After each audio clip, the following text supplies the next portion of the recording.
Em 2004, uma missão do Exército dos Estados Unidos foi enviada para uma região da Amazônia que não constava em mapas civis nem militares.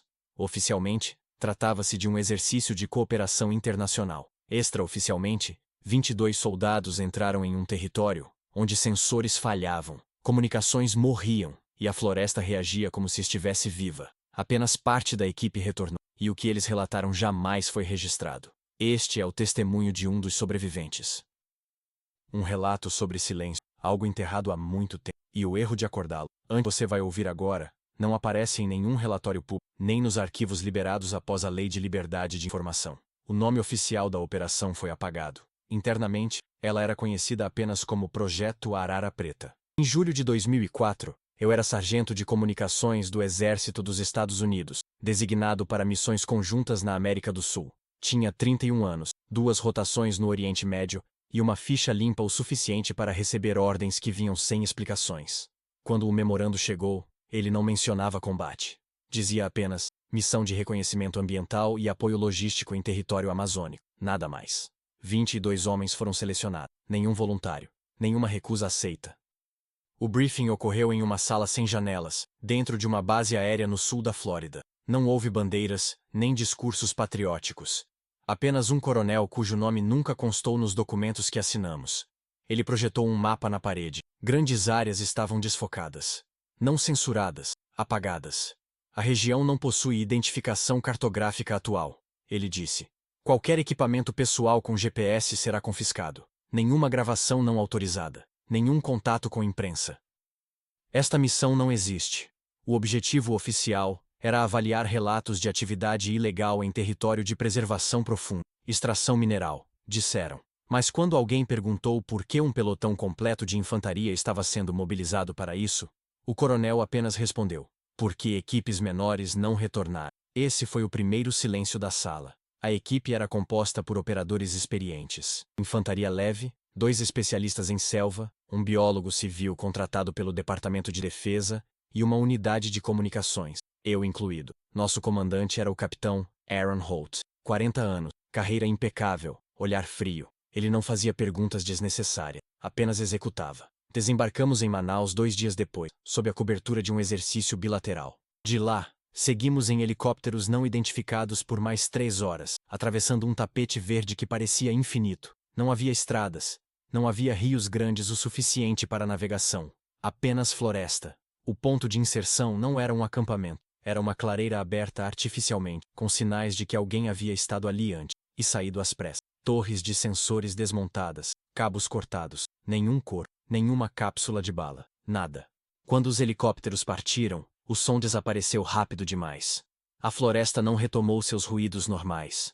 Não havia insetos, não havia pássaros. Apenas um silêncio denso, pesado, que fazia o ouvido doer. Um dos operadores comentou que era como estar debaixo d'água.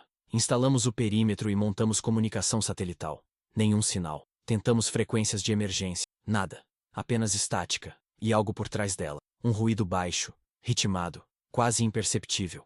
Como se a própria floresta estivesse respirando. O biólogo, Dr. Nathan Reeves, pediu amostras de solo ainda na primeira hora. Ele parecia inquieto, nervoso demais para alguém que deveria estar apenas coletando dados ambientais. Quando questionei, ele disse apenas: isso não é floresta virgem. Naquela noite ninguém dormiu direito, não por barulho, mas porque todos tiveram a mesma sensação, a de que algo nos observava, não de fora do perímetro, mas debaixo dele. E aquela foi apenas a primeira noite. O segundo dia começou sem nascer do sol visível. A copa fechada da floresta mantinha tudo em um crepúsculo permanente, como se o tempo tivesse parado em algum ponto entre a noite e a manhã. O relógio marcava 060, mas o corpo discordava. O ar estava mais pesado, mais quente, e havia um cheiro novo, metálico, quase doce, misturado ao odor úmido da vegetação. Reeves passou a madrugada acordado, analisando o solo coletado. Quando nos reunimos para o relatório matinal, ele parecia 10 anos mais velho. Olheiras profundas, mãos tremendo levemente enquanto segurava os recipientes de amostra. Isso não é contaminação comum, ele disse, espalhando gráficos improvisados sobre uma caixa de suprimento. O solo apresenta estruturas orgânicas que não deveriam estar ali. Não são fungos conhecidos. Não são bactérias catalogadas. Elas respondem. Respondem a quê? O capitão Holt perguntou. Reeves hesitou. a estímulos. Vibração, frequência, sons abaixo do limiar auditivo humano. Eu senti um frio subir pela espinha, o ruído por trás da estática. Recebemos ordens para expandir o perímetro e localizar o ponto exato onde sensores anteriores haviam sido instalados. 3 equipes saíram em direções diferentes. Eu fiquei na base avançada, tentando estabelecer contato com qualquer coisa fora daquele vazio eletrônico. Às 09h17, a equipe Bravo parou de responder. Inicialmente, achamos que fosse interferência. A floresta distorcia sinais, isso era esperado. Mas então ouvimos algo pelo rádio. Não palavras, não gritos. Um som contínuo, grave, como vento passando por uma caverna profunda. Por trás dele, algo que parecia cadência. Intervalos regulares. Um padrão. Bravo, confirme status. Holt chamou. Nada. Às 09h24, a equipe Charlie também caiu. Restava apenas a equipe Alpha, que avançava lentamente para o oeste. Relataram algo estranho minutos antes de perdermos contato. Árvores com marcas geométricas, entalhadas profundamente, formando símbolos repetidos. Nenhum padrão indígena conhecido. Nenhuma simetria humana comum. Então, o rádio chiou uma última vez. Capitão, o chão aqui está vibrando, a voz disse. Não como máquinas, como pulso. Silêncio. Holt ordenou o recolhimento imediato. Ninguém avançaria mais. Quem estivesse fora, deveria retornar. 7 homens voltaram ao perímetro até o meio-dia. 15 estavam desaparecidos. Não havia tiros, não havia sinais de luta, apenas trilhas interrompidas abruptamente, como se homens armados tivessem simplesmente parado de existir. Foi nesse momento que a floresta começou a mudar. O silêncio se espalhou como uma onda. Primeiro os insetos cessaram, depois os pássaros. Por fim, até o vento pareceu desaparecer. Era um vácuo acústico tão completo que dava náusea. Alguns soldados relataram pressão no peito, outros, dores de cabeça sincronizadas, pulsantes. E então, alguém começou a ouvir vozes. O soldado de primeira classe, Ryan Keller, foi o primeiro a relatar. Disse que ouvia alguém chamando seu nome de dentro da mata. A voz era familiar. A voz do irmão dele, morto 2 anos antes no Iraque. Keller chorava enquanto repetia que não fazia sentido, que aquilo era impossível. O capitão mandou que ele fosse sedado. Naquela noite, os sensores de movimento dispararam todos ao mesmo tempo. Não ao redor do perímetro. Debaixo dele, o solo vibrou, levemente, ritmado, como um coração gigantesco enterrado sob nossos pés.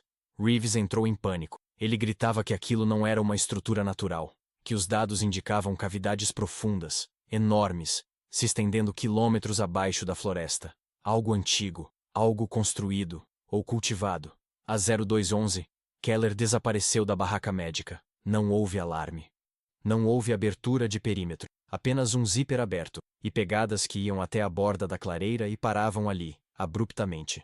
Na terra, encontramos marcas estranhas, não de arrasto, não de luta, apenas depressões circulares, perfeitamente simétricas, como se o solo tivesse cedido de propósito. E então, o rádio voltou a emitir aquele som, mais alto agora, mais claro, um pulso grave, contínuo, que fazia o externo vibrar. Alguns homens começaram a sincronizar a respiração sem perceber. Um deles riu.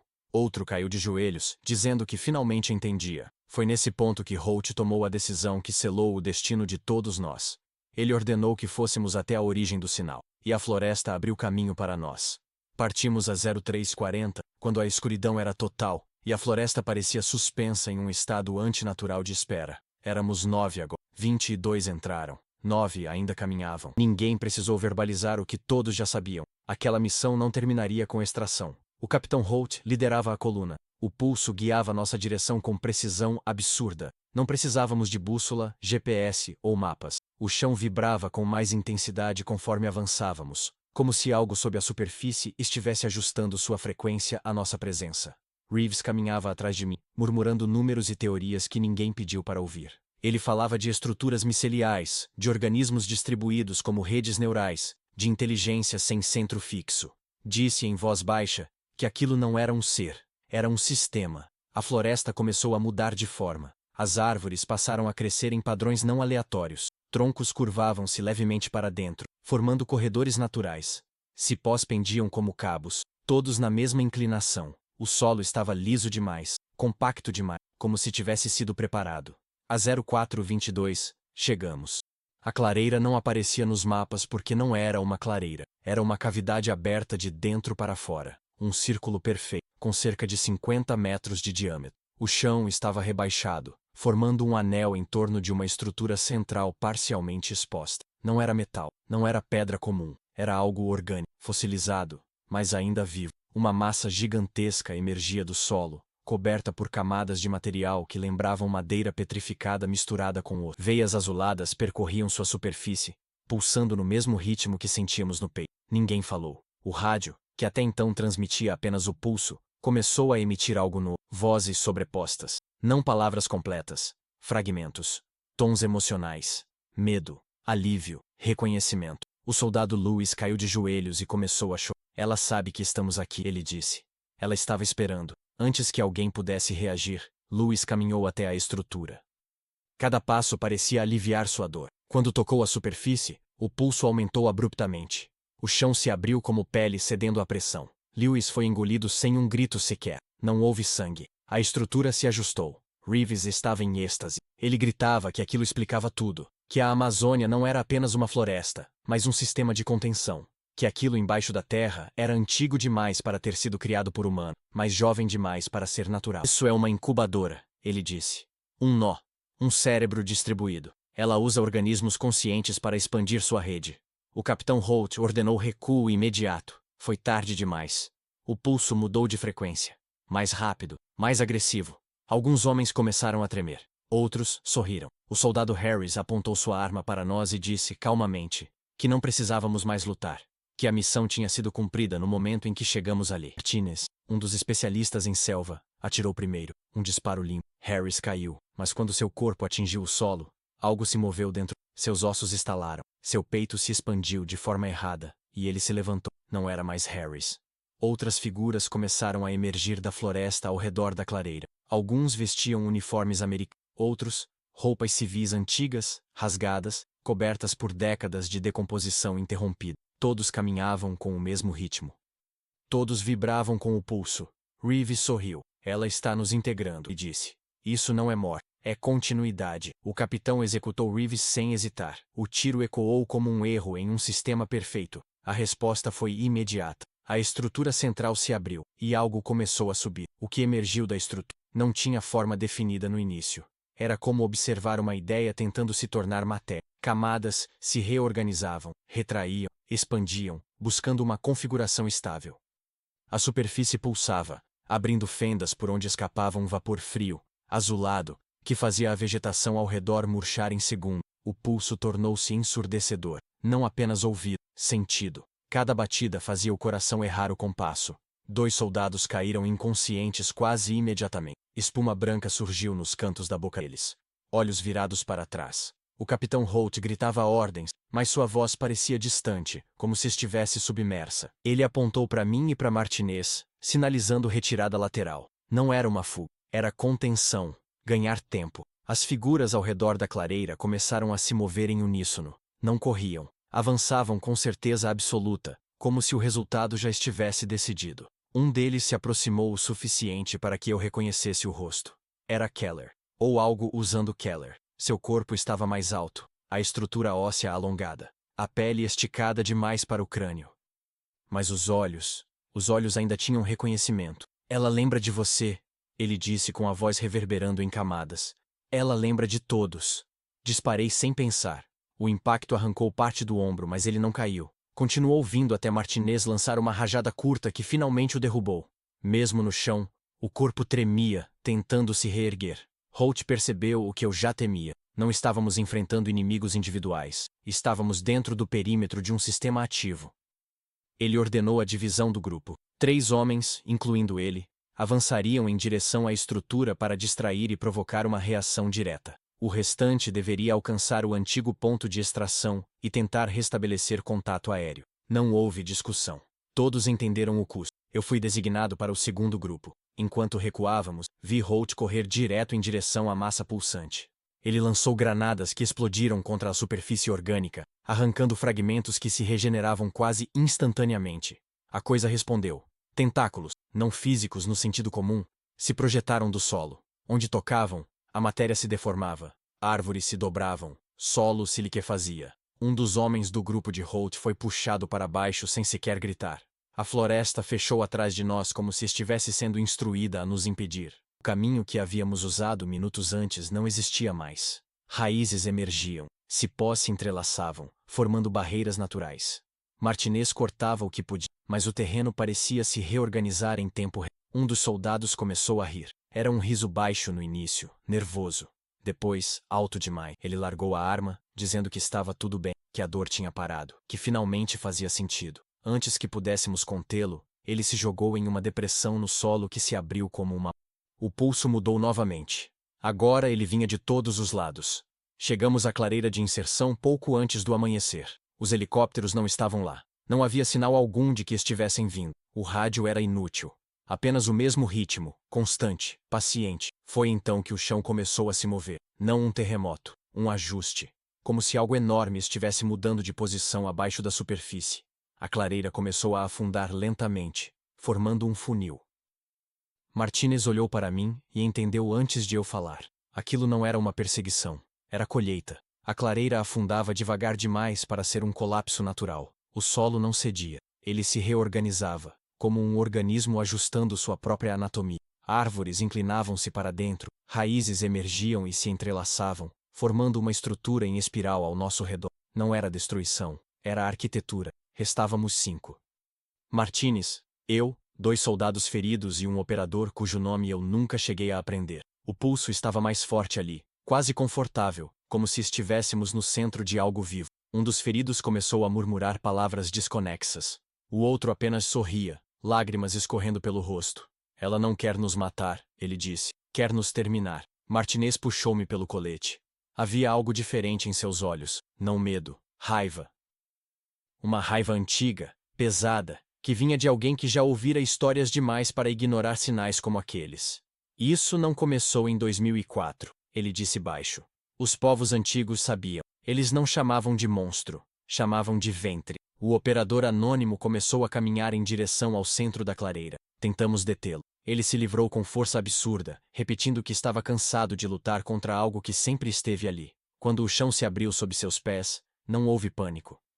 Apenas aceitação. O funil parou de crescer, como se tivesse sido alimentado o suficiente. Foi então que ouvimos as hélices. Por um instante, achei que fosse alucinação. Mas Martinez também ouviu. Um helicóptero, depois outro. Os sons eram instáveis, entrando e saindo do ar, como se atravessassem camadas diferentes de realidade. Sinalizadores foram disparados. Demorou mais do que deveria, mas finalmente uma aeronave surgiu acima da copa. Não era a mesma que nos deixou ali.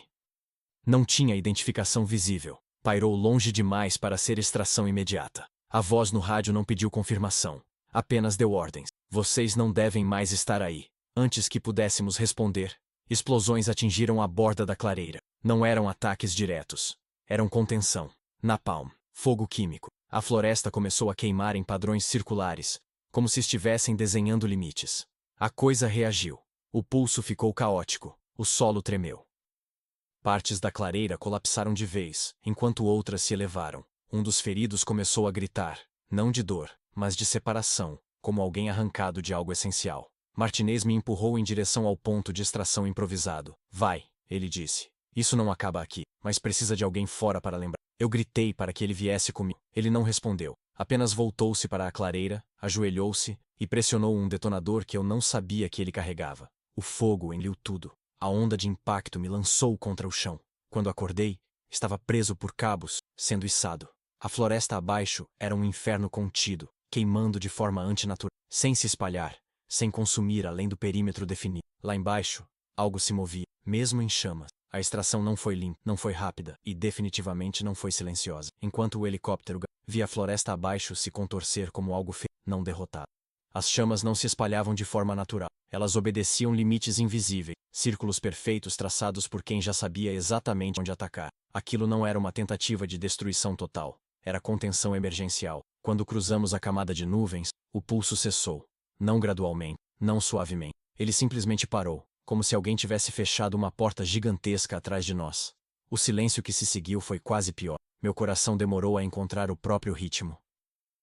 Minhas mãos tremiam sem controle. Havia apenas 3 de nós no helicóptero. Um morreu antes de chegarmos à base intermediária. Convulsões severas, falência múltipla dos órgãos. O médico de bordo não tentou explicar, apenas cobriu o corpo e desviou o olhar. Fui levado para uma instalação que não constava em nenhuma rota de voo civil. Passei os 3 dias seguintes em uma sala branca, sem janela, respondendo às mesmas perguntas feitas por pessoas diferentes, sempre calmas, sempre educadas. Sempre anotando demais. Não perguntavam o que encontramos. Perguntavam quanto vimos, o quanto entendemos, se ouvimos algo depois.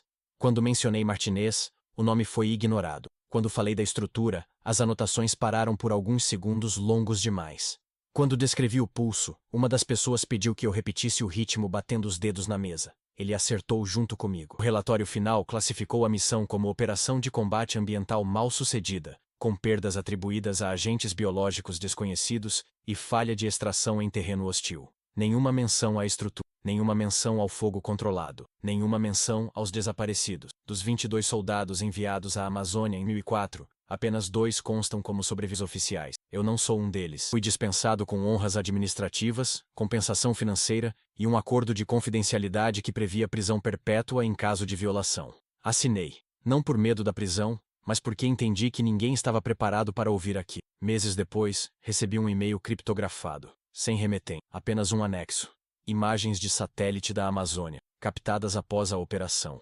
A clareira havia desaparecido, nenhuma cicatriz visível, nenhum sinal do fogo. A floresta havia fechado o espaço como se nada tivesse acontecido. Mas havia algo novo. 17 pontos marcados em vermelho. Profundidade anômala. Cavidades subterrâneas extensas. Padrões semelhantes. Um comentário abaixo da imagem dizia apenas: a atividade cessou neste setor. Outros permanecem ativos. Nunca mais ouvi. Mas às vezes, muito tarde da noite, quando tudo fica quieto demais, sinto uma pressão leve um eco distante. Não um chamado. Brete. Eles não estavam acordando. Já estavam acordados. Nós apenas fizemos barulho suficiente para que nos notassem. Então, se você algum dia estiver em um lugar onde a floresta fica silenciosa demais, onde o solo parece sólido demais, onde o ar vibra sem motivo, não investigue, não grave, não fique, porque algumas missões não falham. Elas apenas alimentam algo que prefere continuar escondido. E em 2004, na Amazônia, nós aprendemos isso tarde demais.